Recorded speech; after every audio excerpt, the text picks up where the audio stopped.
Welcome back to the Connex High-Level Forum on Investment Contracts. Please note that although our English here in the conference will be English, we do have Spanish and French also. I would like to stress that as yesterday, you can actively participate by using our question function, and my co-moderator, Diara, will be happy to feed them into our discussions at certain points in our forum. Maybe, Diara, you can just join so that people can see you. Hi, Diara. How are you this morning? All well. Okay, so Diara will monitor the question function and will then feed your questions into our sessions. My name is Thomas, and I have the honor to be your moderator. Firstly, I will provide a very short summary and give some of the insight and thoughts from yesterday. Secondly, I will introduce you to today's program, and then without further ado, we will start our first session of the day in a few moments.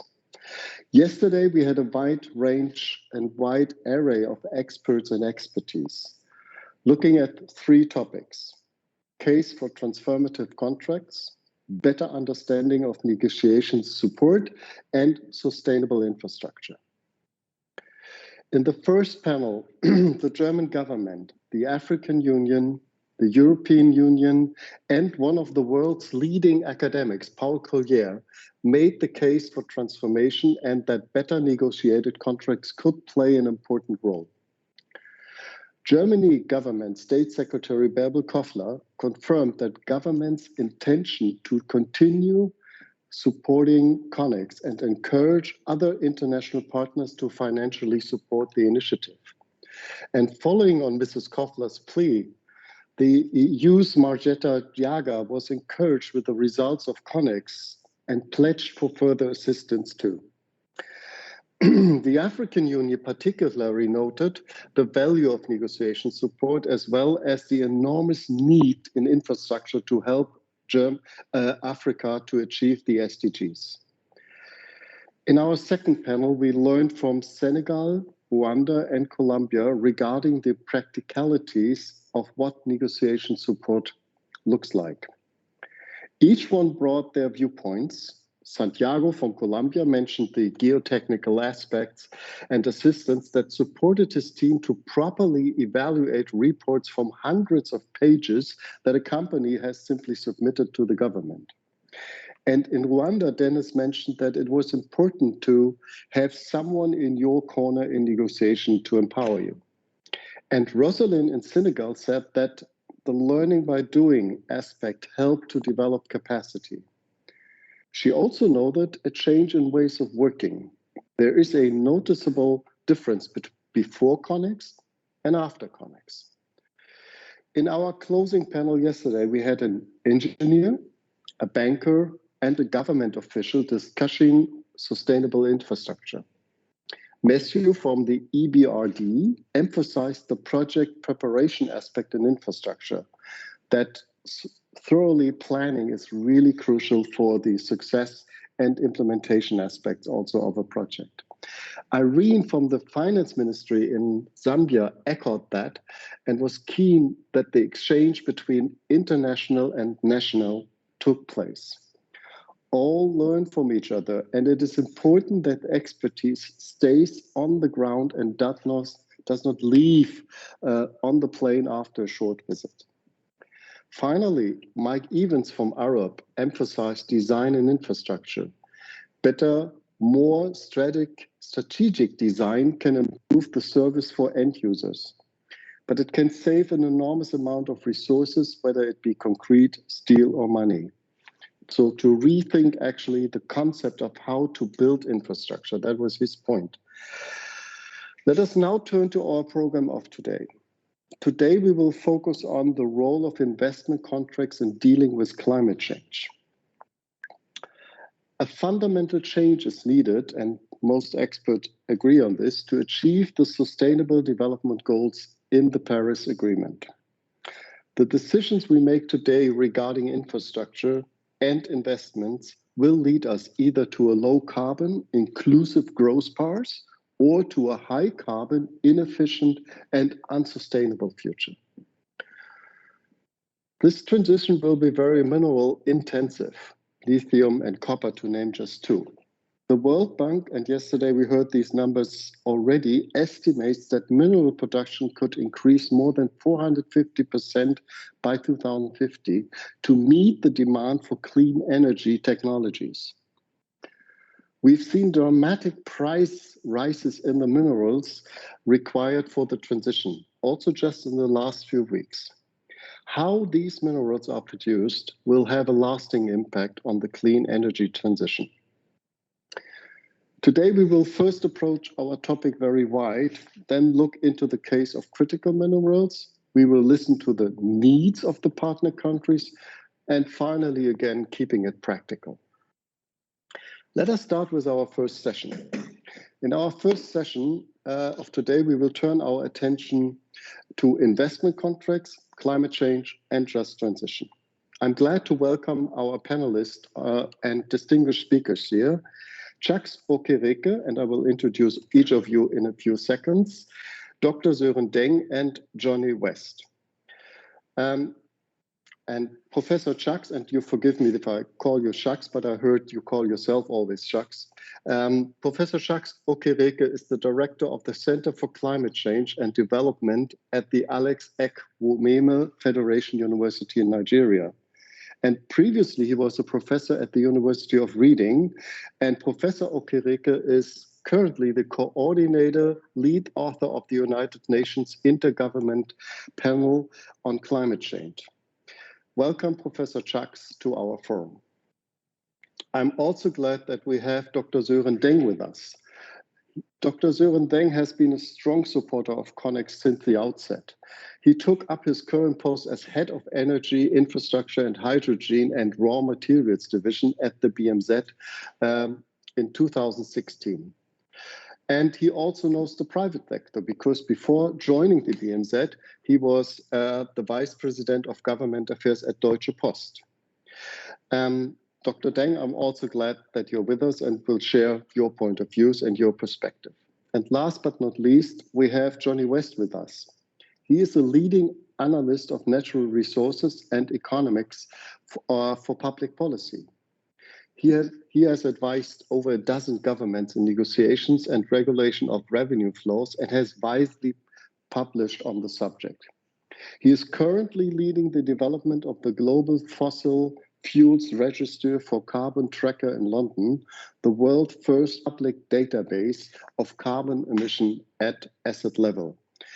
And Johnny West is also in Berlin. He runs here a consultancy agency called Koinon, and welcome, Johnny, to our forum. So we will start now and kick off with Chucks, and then each of you will have a short, slot to give his point of view, and then hopefully we will get some questions from the audience and get into a discussion. This is how we want to do it right now. Chucks, you are on the intersection of climate change and international development. Climate change is real. I mean, it's happening. And how can a mechanism or a dialogue be established to facilitate a just transition as soon as possible? And a little bit more specific maybe on this point already, and what role would investment contracts have here?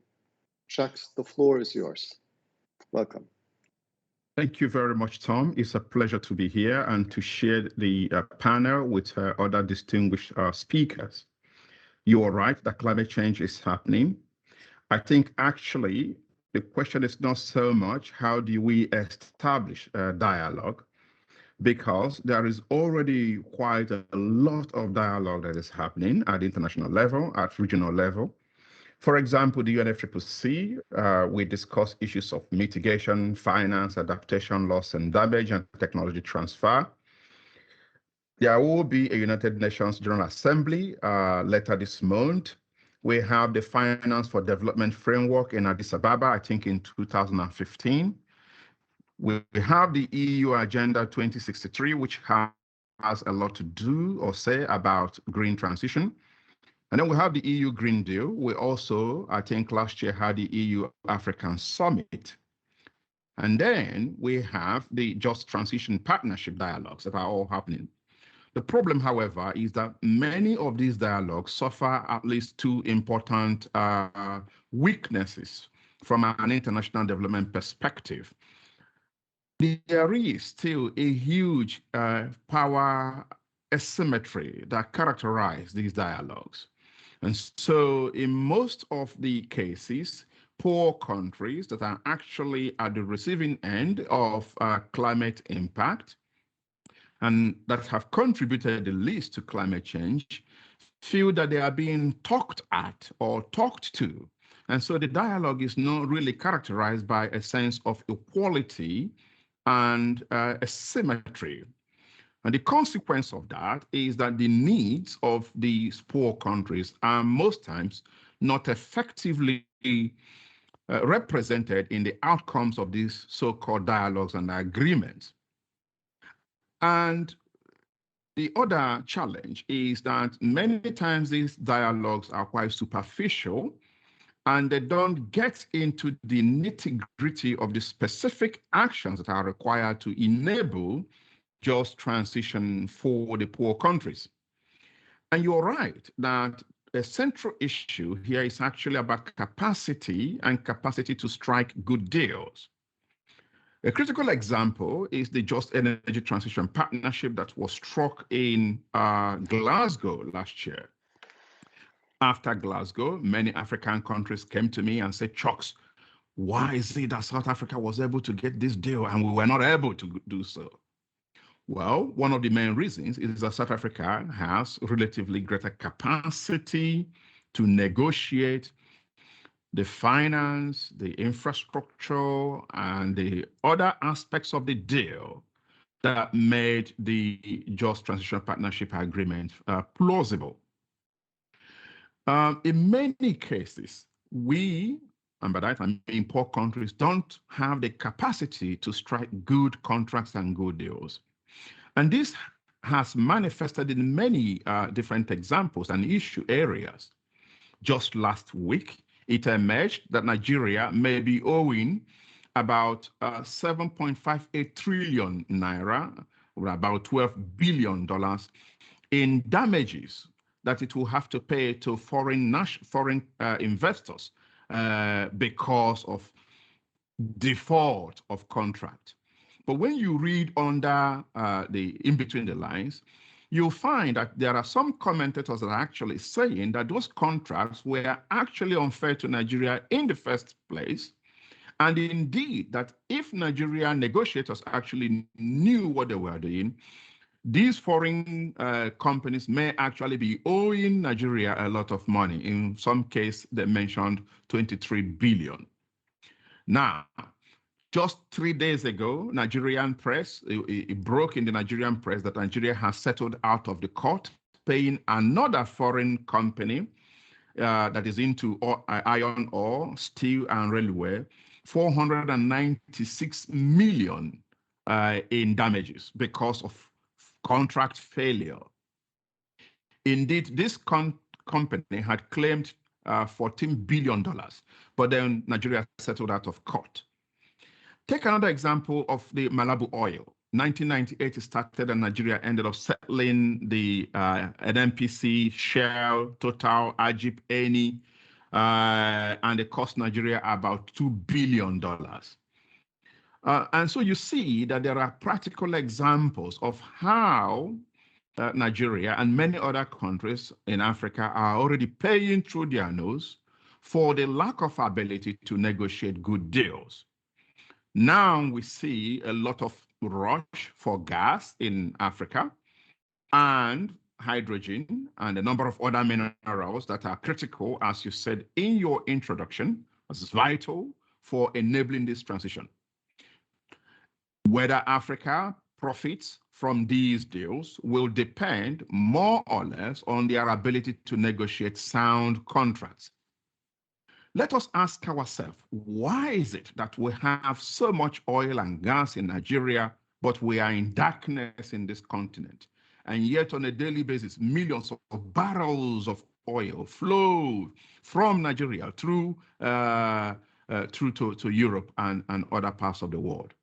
I would argue that part of the explanation is because of the poor contract that was struck at the outset and continue to be the mainstay of these operations.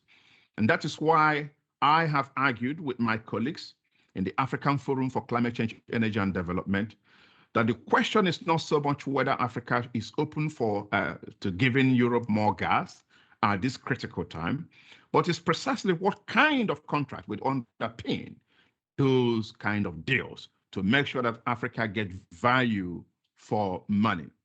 So in closing, we see that the transition is already underway. There are several discussions and dialogues, but they are not working for poor countries, for Africa, for Nigeria, in particular, or for a large part, because of poor contracts and inability to negotiate well.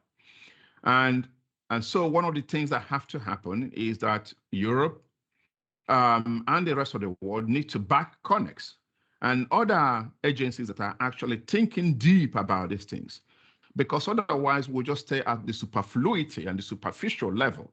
It is when Africa is empowered to negotiate and drive good deals that we can stand the chance of enjoying this transition and enjoying a just transition. Thank you, Thomas. Yeah, thank you, Chuck. I was really astonished when you started off, oh, we have lots of dialogue, but then of course you took the turn and said, that's not really dialogue, what we actually experience here. It is superficial. It actually has the weakness that actually they don't address this power question, so it's not on the same level and on equal terms that we have a dialogue here instead. So I think we should also discuss today what is needed from your perspective so that it actually becomes a good dialogue. And I also heard from you that, and that was hard to listen to, that actually the damages and the costs of poorly negotiated contracts are so tremendous for African countries and community. And so the need for better contracts is in the interest and best interest of everybody, even of the companies, I would argue, but that's an issue we will have later during the day. Thank you very much, Chuck, for this presentation. I will now turn to I don't know if it's really the German perspective, but to Sören Dengg and his perspective on the topic. So we are keen how it actually looks from your perspective, Sören. The floor is yours. Yeah, thank you, Thomas, and thank you especially for introducing this panel and moderating this panel. And of course, I would also like to use this opportunity to greet everyone, especially my fellow panelists and the present partners of Connex.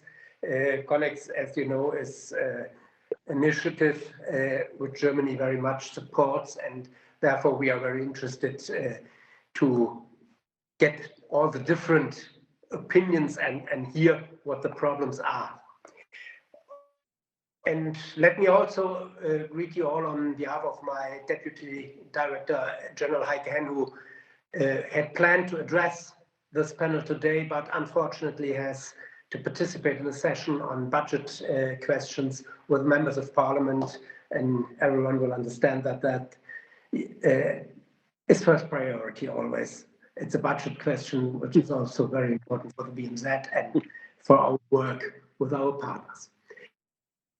Let me just have a look on infrastructure, mining, energy transition.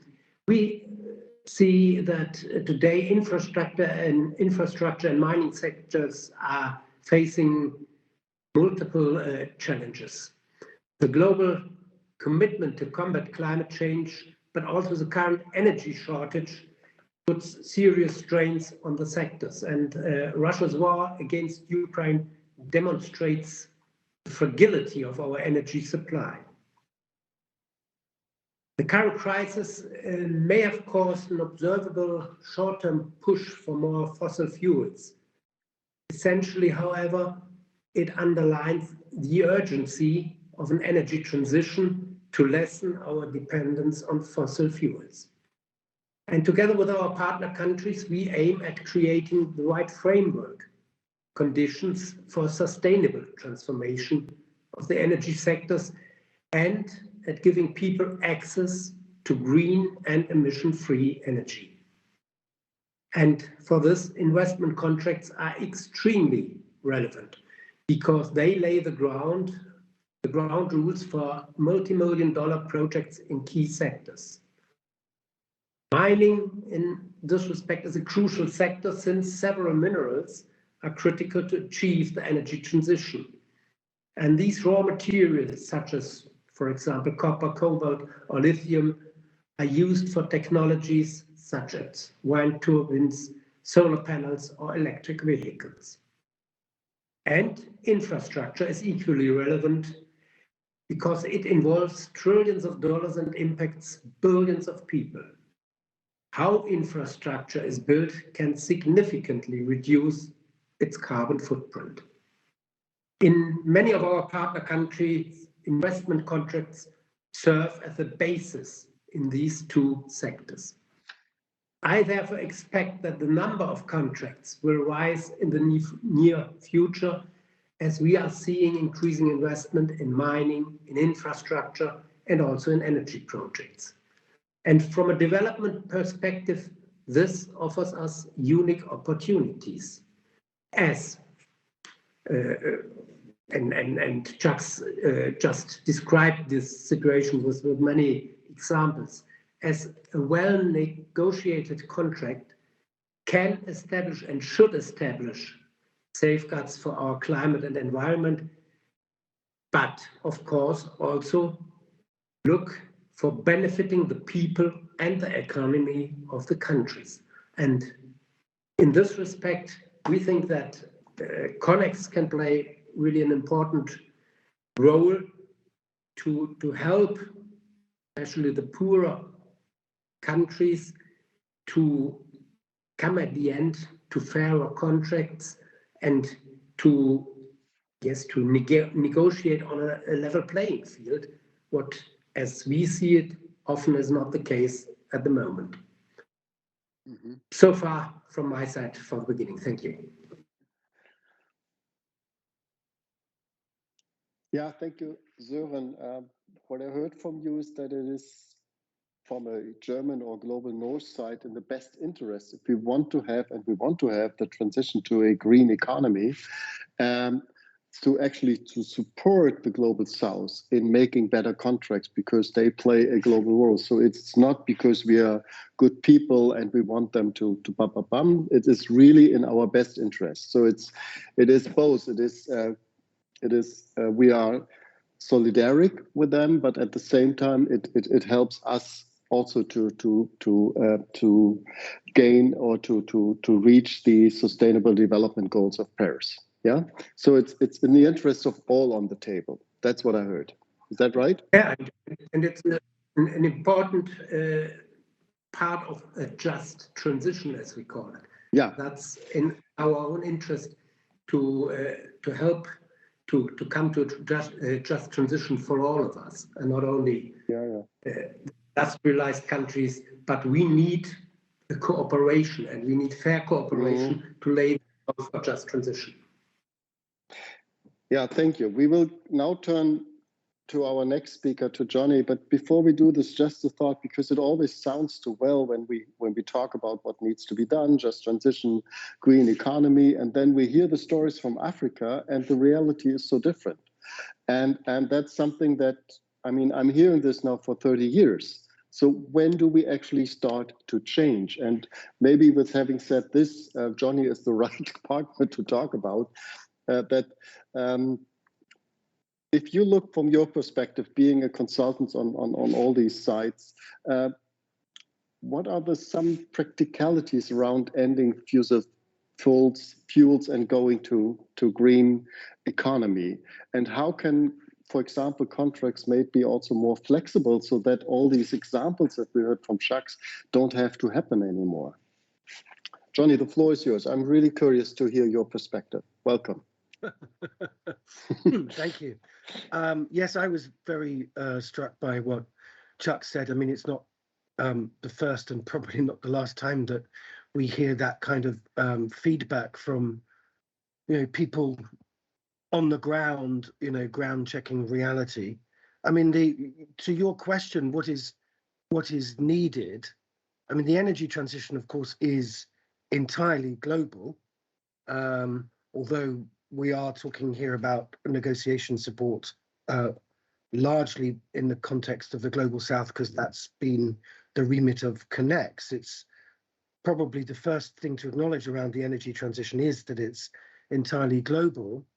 And we actually recently just did some analysis of the rates of profit around major producing fossil fuels. And one surprise there was that there is a high amount of fossil fuel production in the OECD countries when you put it all together: America, Canada, Australia, Norway, the UK, and so on. And that high degree of production has relatively low rents, as in it's relatively unprofitable compared to oil gas production in other parts of the world. And it would seem that in order to signal, fair play and to avoid what is starting to be called, I've read this phrase in the last couple of weeks, climate colonialism, it might be important to acknowledge the global nature of the problem, and that some large parts of the solution to that problem probably lie in OECD countries and the North, even if we're in an operating or working context which is more narrowly focused on the Global South. And I think the second thing is, you mentioned my background in negotiation support for natural resource deals. We need, if we are expecting exit from fossil fuels, and there's no question that that is needed, not just in terms of putting a brake on development of new fossil fuels net globally, but also in winding down existing fields. I mean, that's the carbon budgets show that very clearly. That is going to lead to a lot of loss of revenue and other benefits. So it would seem to me that we have to approach that primarily from the perspective of a deal. You can't expect anyone. The climate debate, of course, is surrounded by moral arguments of one kind or another, and there are very genuine moral considerations there.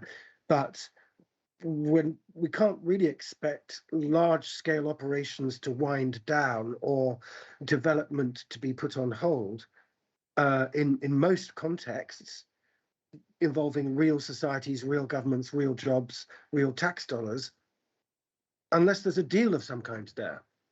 And a deal, moreover, which is ballpark competitive, with a decision to go ahead or to continue producing fossil fuels. So the question then is, well, what would the parameters of a deal like that be? And it's extraordinarily complex. There are a few examples. I think Chuck's mentioned a Just Energy transition project agreed for South Africa, between South Africa and a bunch of major donors at the end of last year, but that's only just starting. There is Germany's own coal exit, of course, but that's all within one country and has quite a lot of specificity to it in a way which means it couldn't necessarily be readily exported as a model. So that's actually what we've been looking at over the last few months. How would you analyze what kind of deals can be made and what kinds of offers are fair? And it would seem to us at this stage that there's two components. One is, how do you produce a fair valuation for something stopping happening or not happening? And without getting too much into the technical weeds, we think it is possible to do that. When I and colleagues, when we assist governments in negotiating deals, we build financial models which show their future revenue flows under a number of different conditions, and then You know, sometimes you're collapsing that into what's called a net present value, so how much the asset is worth if you bought or sold it today, and so on. Those techniques exist and are deployed, and a large part, of course, of Connex's work is to marry that kind of expertise to government deal making. So you could, for example, and we're only at the illustrative stage now, take an intended oil field and say, well, what are the future revenues to the government going to be if the deal goes ahead? And then use that as the start of a basis of negotiation for it not going ahead. I mean, this, of course, especially since the explosion of gas and oil prices in the last few months, raises all kinds of questions over where that kind of money would come from, because everything's so expensive and so on. But we're really looking at the mid and long term as well. And I think another really important aspect of this is that all of the few kinds of deals that have been set up so far have all been very time intensive for very understandable reasons. There needs to be lots of community consultation. But at the same time, if you want to make enough progress in decommissioning, you're going to need to move beyond, let's call it bilateral deal making. You know, South Africa or ESCOM and, you know, 2, 3, 4 bilateral agencies, or, you know, Indonesia and the government of Norway around preventing deforestation, and to go out to multilateral trading mechanisms, such as, in the context of climate change, Article 6 state-to-state trading, which was approved finally at the last COP, but still not operative. So then the question is, well, can you start to lay down some rules of thumb by which you can start to produce valuations which would be the start, not the end of a negotiation process? And then the second thing is it possible to identify projects and sectors which may be more rather than less viable in terms of political economy locally? You know, who's involved right now? What is the economic contribution, both in terms of tax dollars and jobs and beneficiation and so on, versus at one level value for money? I mean, when you analyze projects, closing down one project could, you know, abate 100 million tons of CO2 at $3 a ton. Closing down another project could abate it at, you know, $23 per ton. So can you look at all of those different elements and produce, if you like, a quick filtering procedure by which you could look around the world and try to find projects and deals with potential? And then can you produce some basic mechanisms which would at least create the basis for a negotiation, recognizing that all of these things need to be fine-tuned and completed on a case-by-case basis? And that's really what we spent the last few months looking at. And maybe I'll just leave it there as an opener. Yeah. Yeah, thank you, Johnny. What I hear from you is, first of all, we have to acknowledge it's the whole thing is globally. It's a global problem, the whole energy market and fossil fuels. And then what I also heard from you is the good news that, of course, mechanisms exist, like modeling, financial modeling for contracts that and working with scenarios in these kind of contracts, so that actually also contracts, once that they are signed, and they are signed maybe for 25 years, that they still can actually react on the disruptive development of the future.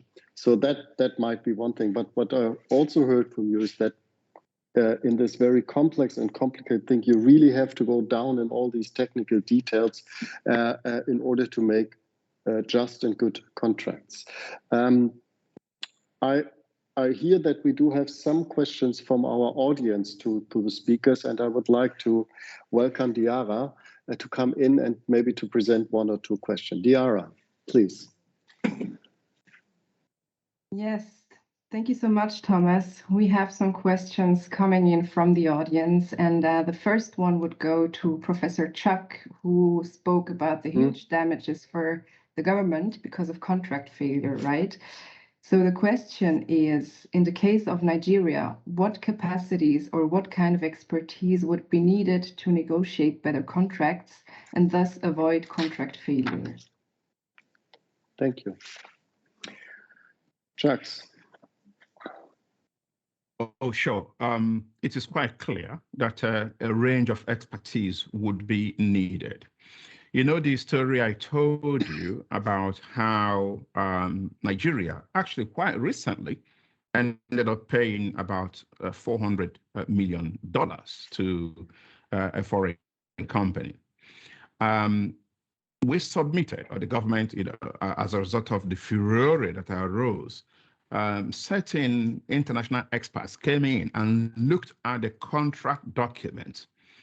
And what they found was that this company was actually already struggling and could perhaps have defaulted in payment of the first tranche of the money, the first leg for the Ajaokuta steel industry in the next 55 days. So that if the government had not cancelled the contract hurriedly or invoked the clause in Section 12 of the agreement in a clever way, they would have been able to avoid the payment of those damages, as well as potentially claim about $25 million from the company.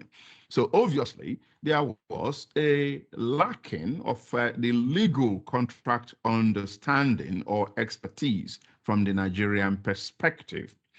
I think Johnny has also highlighted a very powerful and important capacity gap in the area of financial modeling.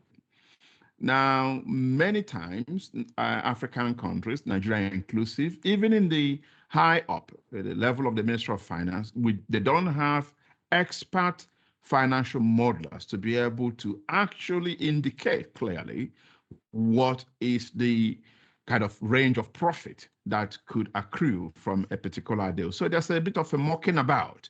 And so legal expertise, financial modeling expertise, in the case of just transition, even the capacity to do integrated modeling assessment.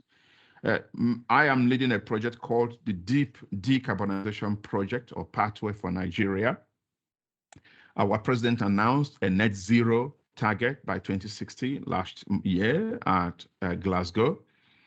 And then we soon realized that the document upon which that announcement was based, which we call the Energy Transition Plan, doesn't actually accommodate vital aspects of the economy, such as agriculture, forestry, and land use, and is actually quite narrowly focused on gas and some other energy sources.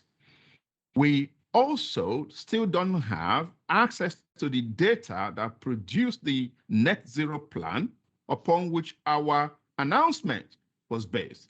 Would you not consider that very ludicrous and almost laughable? And so we have started now, through my leadership, to generate our own indigenous models and numbers that will actually question and interrogate the net zero plan. So there are a range of different expertise that are necessary. Yeah, thank you very much. Also, this modeling issue.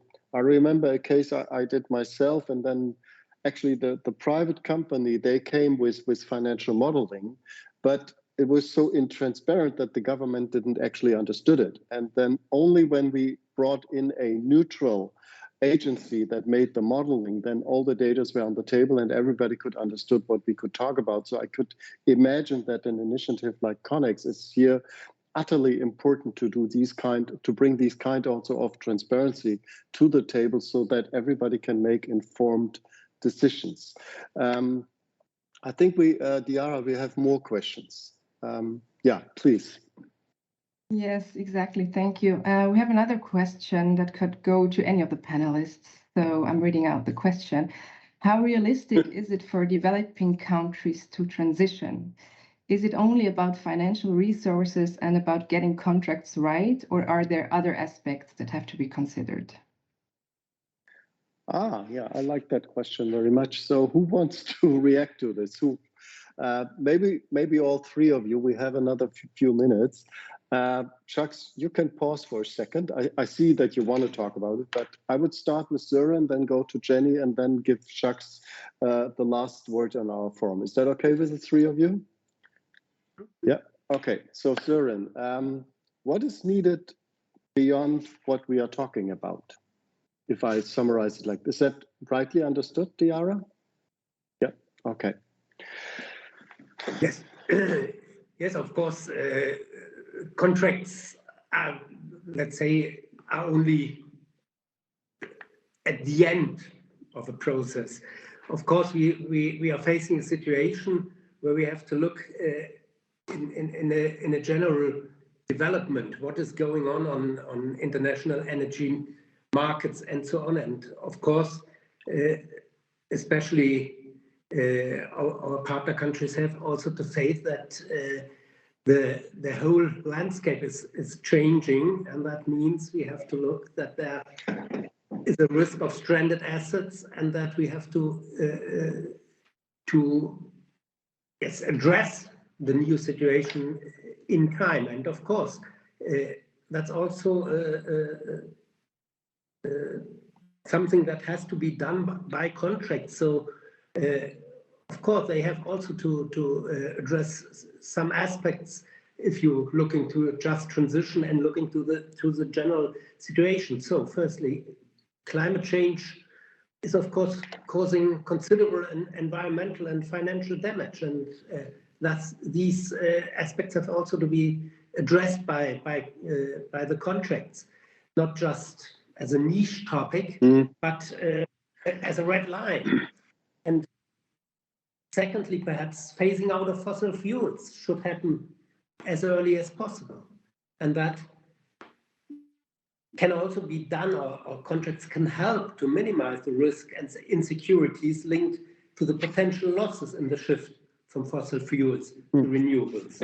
And of course, renegotiations are spaces where the governments can express their concern and wishes. And if they then have well negotiated and contracts, and these include clauses such as let's say, sliding scale royalties, which strengthen the domestic resource mobilization. Governments can generate higher revenues, and we have to look for this whole field, because it's really a situation now in this field where a lot of things are in move, and we have to adapt to a new situation. Thank you very much, Sören. I just pass on to Johnny the same question from your perspective, being a consultant, being on the ground, being confronted with all these technical 90-degree stuff, but also with the concept. Johnny, what is needed beyond just making profit here? Well, you know, I find myself at a little bit of a disadvantage with this question, because I deal in a relatively narrow area around modeling and numbers, not because I believe those are the only things that need to be done, but because that's my specialization, if you like. And in fact, I would say one of the key requirements of modelers is to say what the numbers can tell you, and also what they can't tell you, and to be quite disciplined about emphasizing what they also can't tell you. I mean, clearly, there are a number of aspects of governance, which I'm sure anyone involved in these situations simply knows, like whether ministries are communicating well with each other, whether local communities are genuinely consulted or not. I mean, we all know those as rules, but they actually are, of course, absolutely true. I remember, once being asked to go to a minister's house because he was recovering from a medical procedure, and we, sat on the floor for an hour and a half on the floor in his sitting room to go through stuff. What that tells you is that you're dealing with someone who doesn't, who's relatively open and doesn't rely on protocol and authority status and so on. It's anecdotal, but I mean, we all kind of know when we see it. Can I just make a very quick addition to this point about modeling? In all natural resource contracts that I'm aware of or have read, there are always sections which deal with information and documents and what is allowed and by who and on a confidential basis and who should provide who with what. There's nothing to stop, and I've seen a couple of instances of financial models themselves being rolled into the list of documents that a company is required to give to the government, along with geological data, along with so-and-so, so that if that's rolled in and the contract is signed, they're then under obligation to continuously share their internal modeling, which would be a huge advance. And there's nothing to stop countries specifying in a bid round that they would like financial models. And to address this issue of complexity, there are several very widely acknowledged standards of building a financial model, which all have thousands of practitioners around the world. It's easy to train staff and to access expertise on an open market that isn't prohibitively expensive. It would be perfectly possible for governments to specify that bidders at a bidding stage should not only submit a model, but a model constructed according to one of these widely used standards. If that happened from the starting point of a negotiation, the government is then in the driving seat as far as visibility of the real economics of the project are concerned. Okay. Yeah, thank you.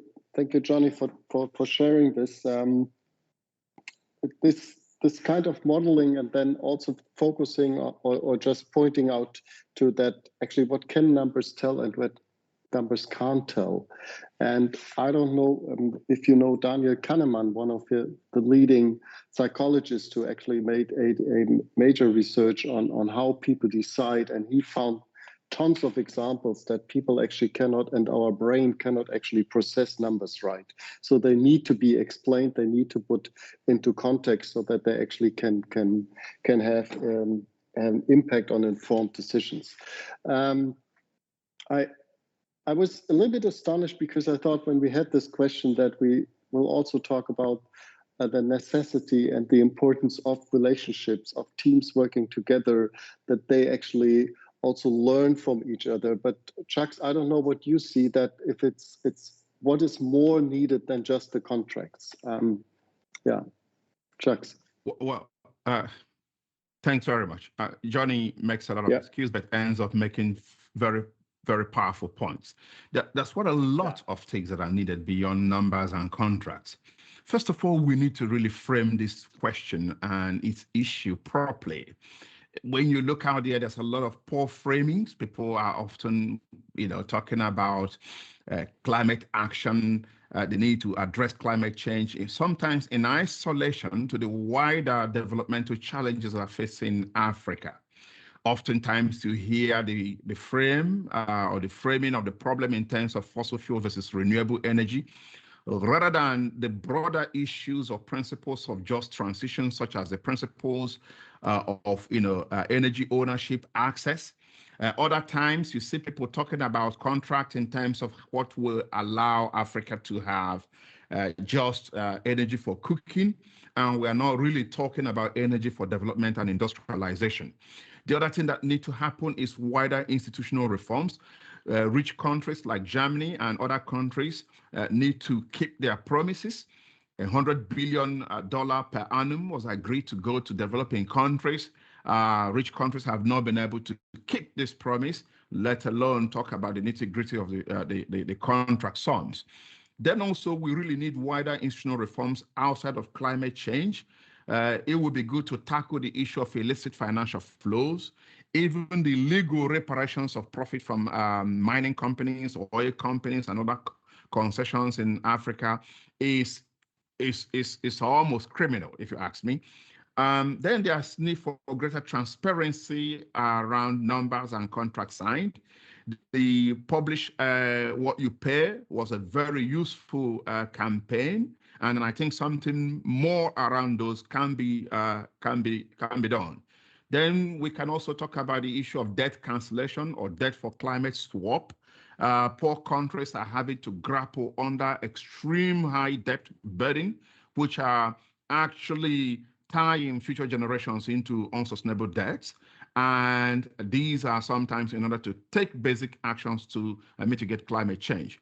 Wouldn't it be a good idea if some of these debts are canceled in exchange for specific, well-agreed, just transition infrastructural projects? So there are many things that can be done. And of course, the issue of good governance is central. And I think that rich countries can do much more to hold corrupt African leaders to account, cancel their visa, cancel their medical trips, force them to be more accountable to the people that they govern. And I think that all of those things will help.